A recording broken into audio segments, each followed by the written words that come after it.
कर्मों के जाल को रच रहा है और अपने आप को बांध रहा है। आपको मुक्त होना है, बंधना नहीं है। जीव का जन्म कर्मों के अनुबंध से होता है, कर्मों के बंधन से होता है, और उसको अपना ऋण चुकाना होता है। कर्मानुबंध ये बहुत सूक्ष्म विषय है। जैसे आप जिस परिवार में जन्म लिए हैं तो उस परिवार के लोगों से आपका ऋण है, इसलिए उसी परिवार में आप आए हैं। और ऋणानुबंध, उसको बिना चुकाए या बिना वसूल किए आप वहां से जाएंगे नहीं। आपको लेना है तो वसूल करना है, और देना है तो चुकाना है। ये पूर्व के जन्मों से निश्चित किया गया है। जैसे किसी के यहां पुत्र हुआ, जन्म से ही पैसा खर्चा शुरू हुआ, जो बड़ा हुआ तो उद्दंडता के द्वारा मार पूरे परिवार को क्लेश पर क्लेश देता चला जा रहा है। ये तुम्हारे कर्म का फल है। या ऐसे शक्तिहीन बुद्धिहीन ऐसे पागल पूरे जीवन सेवा करो, तुमसे अपना हिसाब चुकाने के लिए वो आया है। अब परिवार के जो सदस्य जुड़े आके, मतलब पत्नी आते ही पूरी हृदय में आनंद, परिवार में आनंद, और जीवन भर वो आनंद ही सुख देने के लिए उसका जन्म हुआ। वो अपना ऋणानुबंध मुक्त, और आते ही भयंकर क्लेश खड़ा कर दिया, बीच में दीवार और झगड़ा वैसा, फिर अतरे दिन मारपीट शुरू, कलह अशांति, पूरा जीवन नर्क हिसाब करने आए। यहां ऋण चुकाए बिना कोई जा नहीं सकता, ऋण चुकाना पड़ेगा। किसी का ऋण वसूल करना है तो किसी को ऋण चुकाना है, दोनों काम करने होते हैं। अनेक जन्मों में अनेक लोगों के साथ हमने जो बर्ताव किए हैं, अच्छे या बुरे, वो होंगे। अब किसी आदमी को हम जानते नहीं, अचानक मिला, अचानक टक्कर लगाओ, मार पीट गाली गुप्ता सब कर दिया, चुपचाप सह लो। क्यों? ये आपका हिसाब है, पूर्व का हिसाब। हमारा उससे कोई द्वेष नहीं, कोई संकल्प नहीं। अचानक घटना घटी और हमसे द्वेष करने लगा, हमें पीटने लगा, हमें गालियां दे, ये हिसाब है, चुपचाप सह जाओ। अपने घर का भाई ही भारी दुश्मन बन गया और क्लेश, हिसाब है।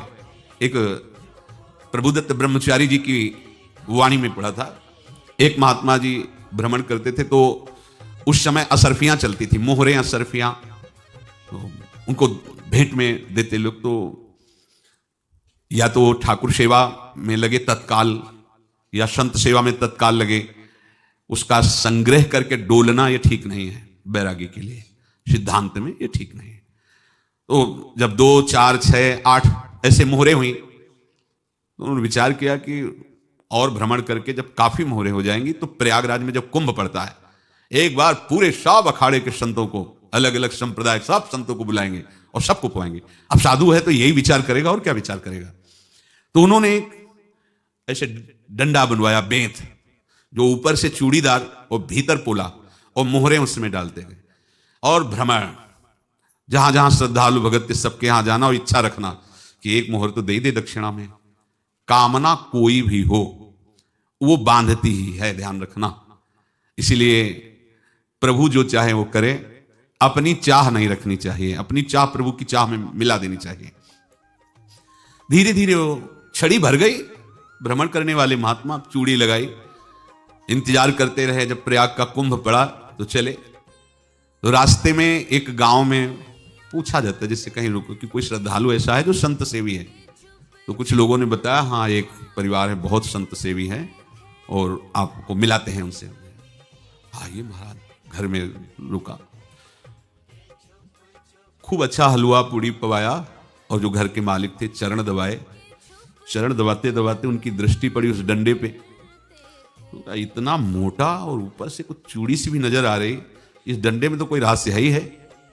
अब महात्मा जी को खवा पिला के सुला दिया। महात्मा जी जब सो गए तो पत्नी से धीरे से कहा, वो डंडा लाओ बाबा जी का डंडा। और वो चूड़ीदार जो ही खोला पलटाया तो सैकड़ों मोहरे। ऐसे संत रोज पधारे भगवान, तुम आनंद हो जाए फिर क्या। पत्नी से कहा, नाप के कंकड़ लाओ। वो तो महात्मा जी तो खाए खीर पूड़ी, आराम से सो रहे। रात में पूरी प्लानिंग करके उसमें कंकड़ भर के चूड़ी लगाकर सिराने रख दिया, सारी मोहरें हटा ली। महात्मा जी आराम से छड़ी उठाए तो वजन पक्का। वैसे बड़े लोग चतुर होते हैं, पर ये नहीं जानते कि कर्म कितना भयानक होता है। और उनकी कोई संतान नहीं थी, पर धन में इतना प्रेम उनको था। बहुत सावधान साधु महात्माओं के पास जो अर्थ है, गृहस्थी अगर आता वहीं से है, पर अगर उसको जोर जबरदस्ती या किसी छल कपट से, तो वो उसका विनाश ही करता है। आज तक का प्रमाण है। अब उनको ये भाव पता नहीं होगा, या पता होगा तो लोभ के कारण वो उसको मान नहीं पाए होंगे। महात्मा जी गए प्रयाग में, किसी अखाड़े पर रुके और वहां प्रार्थना की कि कल जो है संपूर्ण अखाड़ों का निमंत्रण किया जाए और सब संतों को भोग पवाया जाए, उनको दक्षिणा भी दी जाए। महंत ने सोचा कि बहुत बड़ा है तो उत्सव है, क्योंकि प्रयाग में कितने हजारों संत महात्मा सब। उनका महाराज बोरों इसमें चीनी और टीनों घी लगेगा, सब व्यवस्था। बोले आप मंगाइए, एक एक हिसाब हम करेंगे, हमारे पास सब व्यवस्था है।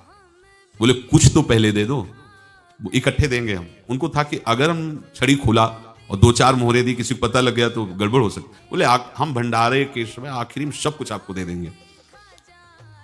ठीक है, वो अपने पास से पैसे लगाकर खूब जितना सामग्री सब लाए, लाखों की, और सब संतों को निमंत्रण कर दिया। संत जन निमंत्रित हो गए, भंडारा बन रहा है। तब वहां के महंत है, उनका देखो भंडारा भी बन रहा है, संतों को निमंत्रण। अब आप अर्थ की व्यवस्था कीजिए, क्योंकि इतनी बड़ी हमारी सामर्थ्य नहीं थी जितना हमने किसी तरह हमने व्यवस्था की। अब मुझे अर्थ चाहिए, तभी आगे की व्यवस्था बढ़ेगी। संतों को दक्षिणा देंगे और जिनसे अर्थ लिया उनको दे। देखो रसोई बन गई है सब। उनका छत में विश्वास नहीं तो ये अभी चूड़ी खोली। उनको तो था ना कि मोहरे हैं कंकड़। तो जैसे कितना उनको सदमा लगा होगा, हजारों संतों का निमंत्रण, रसोई बन, संत हो के छल कपट। तो उनका महाराज आपने तो हमारा नाश कर दिया, जो महंत थे। अब बताओ रसोई बन गई, संत निमंत्रित हो गए, आप ये कंकड़ दिखा रहे हैं हमको। आपने तो हमें बर्बाद कर दिया, हमारी इतनी सामर्थ्य नहीं थी, आप पहले बता देते। संत होकर ऐसा छल कपट। अब वो बोले तो क्या बोले, क्योंकि उनको पता था कि मोहरे हैं इसमें। अंदर से उनका चिंतन गया उसी सेठ के पास, अच्छा ऐसा धोखा हमारे साथ किया, भोगोगे तुम। ये जो निकलता है ना भोगोगे, ये अकाट्य होता है। क्योंकि किसी का भी हृदय, मान लो किसी भी जीव जंतु को आप कष्ट दें और उसका हृदय आह भर जाए, तो वो आह वज्र की लेखा तुम्हें भोगना पड़ेगा। वो देखो भीष्म जी को भोगना पड़ रहा है ना। सांप को ऐसे धनुष की नोक से उठाया और बंबूल के कांटों के ऊपर फेंक दिया, कई दिन तक सेदा हुआ, वो आह भर करके मरा। तो आपको 6 महीने बाणों की सैया पर आह किसी की ना लेना जिंदगी में। कोई ऐसा कोई आह भर करके कह दिया तुम समर्थ हो, हम तो कुछ कर नहीं सकते, और अंदर से दुखी, फिर तुम्हारी सामर्थ्य काम नहीं करेगी, मिट्टी में मिला देगी। फिर ये तो संत थे और भगवत आराधना के लिए, संत आराधना के लिए ही ऐसा किए हुए थे। अब इनका कैसे मुंह दिखाएं, अब क्या करें। सुबह संत जन आएंगे, सबके बीच में हमारी कि देखो इन्होंने, अब क्या करें। गए और संगम में जाके छलांग लगाई, अपने प्राण त्याग दिए। अब उनके तो पास मोहरे थी और व्यापार बढ़ा, और 9-10 महीने बाद ही लड़का हुआ। अब तो उनको कि संत फलीभूत हो गया। देखो व्यापार चल रहा, लड़का नहीं होता था, लड़का भी हो गया। बड़ा आनंद छा रहा है। जब से वो प्रकट हुए और धन की वृद्धि शुरू हो गई, पढ़ाई लिखाई में उनके खर्चा हुआ सब, बस बीमारी शुरू हो गई उनके शरीर में। अब उसमें पैसा जाना शुरू हुआ। इतने आसक्त वो दोनों हो गए कि कुछ भी हो, व्यापार ठप, संपत्ति बेचना शुरू। तो उन्होंने कहा कि बेटा मैं क्या कर सकता हूं तुम्हारे लिए। बोले हमारी अंतिम इच्छा है, प्रयाग चलो और जितने प्रयाग में संत महात्मा है सबको एक बार भंडारा करवाओ। हमारी इच्छा अंतिम है, क्योंकि अंतिम यही इच्छा थी। बोले अब ज्यादा संपत्ति तो नहीं रह गई। तो बोले घर बेच दो, मेरे लिए ही तो है, बेच दो। मुझे लगता मैं बचूंगा नहीं, पर मेरी अंतिम इच्छा पूर्ण कर दो। घर बेच दिया, जेवर बेच दी। वहां गए, जब संत सेवा की तो बोले मुझे संगम तक ले चलो। संगम तक ले गए और बोले समझे तुम चुराए थे और हमने उसको छीना है, कुछ नहीं रह गया तेरे पास कुछ, अब केवल ममता और आसक्ति में जलकर मर और नरक प्राप्त कर। मैं वही महात्मा हूं जिसकी तूने मोहरे ली थी, शरीर छोड़ दिया। महात्मा को जन्म लेना पड़ा और इनको दुर्गति भोगनी पड़ी। ऋणानुबंध होश में, ऐसा नहीं कि आप जो कर रहे हैं कोई देख नहीं रहा, कोई हिसाब किताब नहीं, जो कर रहे हैं अवश्य में भोक्तव्यम। बहुत सावधान। अनेक जन्मों में अनेक लोगों से जो कुछ लिया दिया है, इस लेने देने को मिटा देने के बाद ही तुम मुक्त हो गए। इसीलिए एक उपाय है, लेना न देना मगन रहना। क्या? मालिक को समर्पित हो जाओ, मालिक को अपना माना हुआ समर्पित कर दो, खत्म। अहम त्वाम स्वरूपापेभ्यो मोक्षयिष्यामि, सब खत्म। आगे पीछे लेना देना सब खत्म। एकादश स्कंद में भगवान श्री कृष्णचंद्र जी ने कहा जो मेरे चरणों का आश्रय लेकर भक्त मेरा भक्ति करता है, उसके पितृ ऋण, मातृ ऋण, देव ऋण, ऋषि ऋण, सब ऋणों से मैं मुक्त कर देता हूं। बस यही एक उपाय है जो इसके बंद करने का उपाय भक्तों के लिए है, वो यही है। भगवान की शरण में होकर अपना माना हुआ पूरा भगवान के अर्पित कर दो। अर्पित करने का तात्पर्य उसमें अहम हटा दो। तो दियम वस्तु गोविंदम तुभ्यमेव समर्पये। जिनसे तुमने सेवा करवाई है उनकी सेवा करनी पड़ेगी, जिनसे तुमने जो कुछ लिया है उनको देना पड़ेगा। ये लेने देने का व्यापार जब तक समाप्त नहीं होगा तब तक तुम्हारा जन्म मरण चलता रहेगा। अब आपको यहां समझना है, यदि आपसे किसी ने पैसे लिए बेईमानी करके नहीं दे रहा है तो आप उसको गाली मत दीजिए, आपने बेईमानी की थी इसलिए आपकी बेईमानी हुई है, ले गया, कोई बात नहीं है, बंधन से मुक्त हुए, जो बोझा था चला गया। उसको ऐसा ना देखे कि ये बेईमान हमारे रुपए मार लिए, अब जो कुछ होगा देखेंगे। अगर आप आगे नया कुछ करते हैं तो फिर आगे का हिसाब आपको भोगना पड़ेगा, भोगना पड़ेगा, ध्यान रखना। ऐसा नहीं है कि आपको भोगना नहीं पड़ेगा। एक ही उपाय है कि अब जो शरीर धारण किए इसी में जो भोग ले, आगे ना होना चाहिए। तो क्या करे? सर्वतो भावेन भगवान की शरण ले ले। ये तो सर्वाणि कर्माणि मयि सन्न्यस्य मत्पराहा अनन्येनैव योगेन माम ध्यायन्तु उपासते तेषामहं समुद्धर्ता मृत्यु संसार से। ये बड़ा कठिन है पार होना, कोई छोटी मोटी बात है।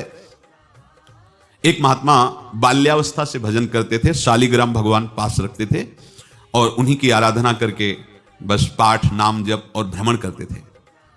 यौवन अवस्था थी, गंगा जी के किनारे अपने ठाकुर को विराजमान करके स्नान करने के लिए कपड़ा ही उतार रहे थे कि 90 लोग आ गए, भाला तलवार सब ले, मारो मारो इसको मारो, घेर लिया। तो उन्होंने हाथ जोड़कर कहा हमने क्या अपराध किया, कोई सुन ही नहीं रहा।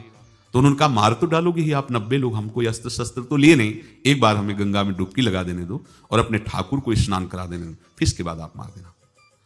भगवत इच्छा से लोग रुक गए, स्नान किया और अंदर से प्रार्थना की, प्रभु ये क्या लीला है आपकी, आपके सिवा मेरा कोई है नहीं और ये मुझे मारना चाहते हैं।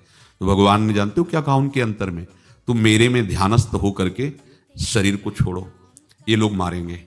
ये मेरे भजन का फल है कि तुम्हें 90 जन्म नहीं लेना पड़ेगा, एक ही जन्म में 90 मिलके, तुमने 90 हिंसा की थी पूर्व में, तो तुम्हें 90 बार जन्म लेना होता और एक एक करके मारते। ये मेरे भजन का